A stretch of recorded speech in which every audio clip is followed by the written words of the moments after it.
ইতিপূর্বে আমরা দেখেছি যে আওয়ামী লীগের সময় তারা ইতিহাসকে বিকৃত করেছে এবং নানা ধরনের উদ্ভট তথ্য উপস্থাপন করেছে। এখন আমরা একই জিনিসের পুনরাবৃত্তি দেখতে পাচ্ছি এবং এটা এখন জাতির সামনে স্পষ্ট যে এই দুইটা দল, এটা হলো মুদ্রার এই পিঠ আর ওই পিঠ, একটা পাকিস্তানমুখী আর একটা ভারতমুখী। আমরা একটা বিষয় নিয়ে অত্যন্ত উদ্বিগ্ন।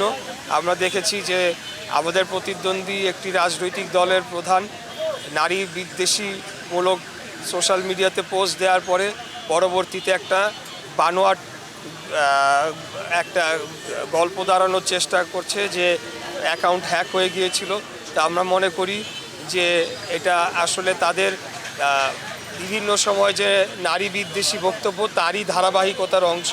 তার কিছুদিন আগে আল জাজিরাতে একটা ইন্টারভিউতেও নারীদেরকে অনেকটা প্রাণীর সাথে তুলনা করা হয়েছে। তো একজন নারীকে মানুষ হিসাবে দেখতে হবে প্রথম পরিচয়, আর তারপরে তাদেরকে অন্যভাবে ট্রিট করার বিষয়টি, এটি নিয়ে আমরা অত্যন্ত উদ্বিগ্ন রয়েছি। আর আরেকটি বিষয় হচ্ছে, আজকে আমরা দেখেছি ঢাকা 17 আসনের যে আমাদের প্রতিদ্বন্দ্বী দলের প্রার্থী, সে ক্যান্টনমেন্টে প্রবেশ করার সময় ওখানকার যে দায়িত্বরত সেনা কর্মকর্তাদের সাথে বাকবিতণ্ডে জড়ায় এবং অত্যন্ত বিশ্রী ভাষায় তাদেরকে অপমান করে এবং পুরা সেনাবাহিনীকে অপমান করেছে এবং তাদেরকে এমনও কথা বলেছে যে জিহ্বা দিয়ে রাস্তা পরিষ্কার করে দেওয়া হচ্ছে। এই ধরনের অবমাননাকর বক্তব্য সেনাবাহিনীর পক্ষে দিয়েছে। তো আমরা এটা কোনোভাবেই মেনে নিতে পারি না। আমরা এটা তীব্র নিন্দা ও প্রতিবাদ জানাচ্ছি এবং আমরা জনগণকে খালি বলতে চাই যে তাদের আসল চেহারাটা দিন দিন উন্মোচন হয়ে যাচ্ছে। তাদেরকে আগামী 12ই ফেব্রুয়ারি সর্বসাধারণ যাতে ব্যালটের মাধ্যমে জবাব দেয়, সেই আহ্বান আমরা জানাচ্ছি।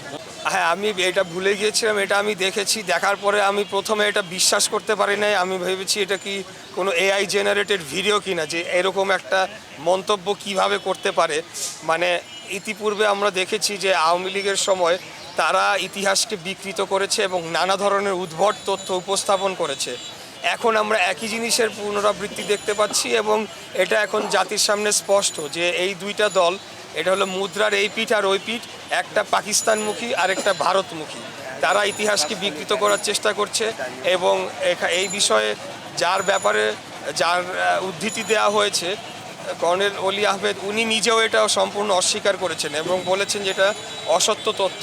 তো আমি জানি না আসলে তারা কী কারণে এই ধরনের বিতর্ক সৃষ্টি করছে। তারা, আমি বলবো যে এটা আসলে বাংলাদেশের জনগণ এটা কোনোদিনও মেনে নেবে না এবং আগামী 12 তারিখেই তারা ব্যালটের মাধ্যমে তাদের জবাব পেয়ে যাবে।